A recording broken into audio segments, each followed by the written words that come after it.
Coalition has announced it will formally oppose Labor's controversial super tax in its current form. The Greens, though, are still pushing for changes to let that tax pass. So joining us to discuss today's headlines is ALP President Wayne Swan on the Sunshine Coast and Independent MP Dai Le. Good morning to you both.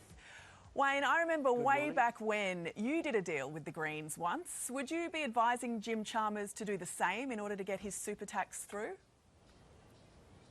Well, what I advise him to do is to stand up for our superannuation system, which is one of the best retirement income systems in the Western world. But it shouldn't be there for aggressive tax minimisation. And that's the problem the government is trying to fix.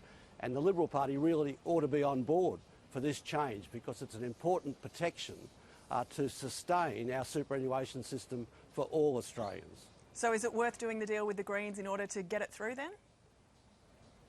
Well, this is an aggressive tax minimisation play where people are using superannuation tax concessions for enormous wealth creation. That's not the purpose. And this is being paid for by ordinary, hard-working Australians, and it just shouldn't be. OK, but he has to do a deal with someone to get it through. Is that worth it? Yes, he does. And if he has...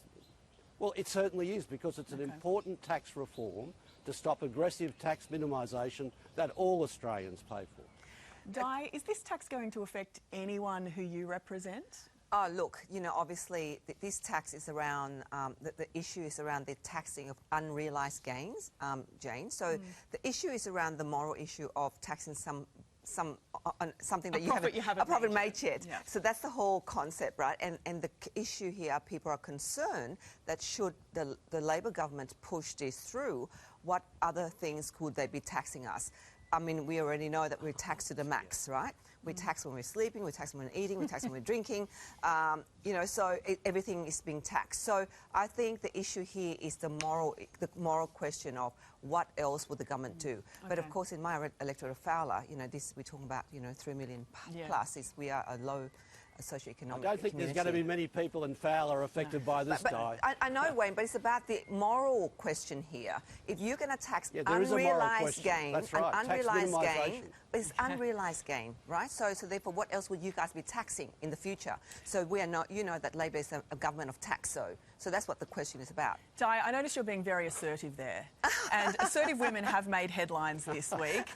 So I do want to get your take on the comments from Liberal Party elder statesman Alan Stockdale. He thinks that women are now so assertive that we might need quotas for men. I mean, since the chicks are clearly taking over, do you feel sorry for the old blokes in the party these days? I feel sorry for men generally, because I know that women, we are getting more assertive, and normally I probably am not a very assertive person, but over the years I've learned to be assertive.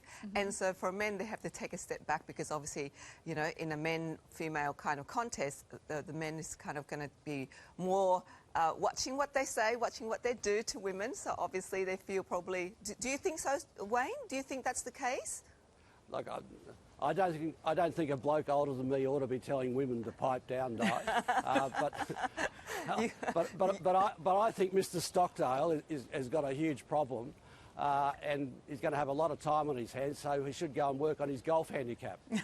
I mean, he did say he had to give up his golf in order to help the Liberal Party. I do want to point out, a couple of our viewers have said that this sort of commenting from the sidelines means that Mr Stockdale is reminding them of these Muppets. I don't know if you remember them. Just, you know, with the interjections from the sidelines. What do you reckon? Is that a fair comparison, Dai? Well, you know, probably. I mean, look, I think a lot of men, it's not just Alan Stockdale, I'm sure, you know, would say it on the sideline or, you know, amongst the circle of men. We can check with Carl later about that. Finally, guys, I just want to give you a look at Bondi Beach, 5 a.m. Happy faces, fit bodies, pounding the pavement. It happens fairly regularly down in Bondi, but not everyone's into it. Some internet critics say it makes them want to vomit. I want to get a quick take from both of you. Wayne, how does the footage make you feel? Look, I think Bondi is a great place, and people go there and enjoy themselves. It doesn't want to make me vomit. And if people are worried about Bondi, they can come to Maroochydore. Perfect. Would you sign up for a 5 a.m. run? My son does. So sometimes he goes out for, you know, he drives from where we are in Western Suburb up to Bondi to go for a run. But that's young people fitness, and I'd love to participate one day. Yeah, it's a great idea, I reckon. We'll see you out there one day too, Carl.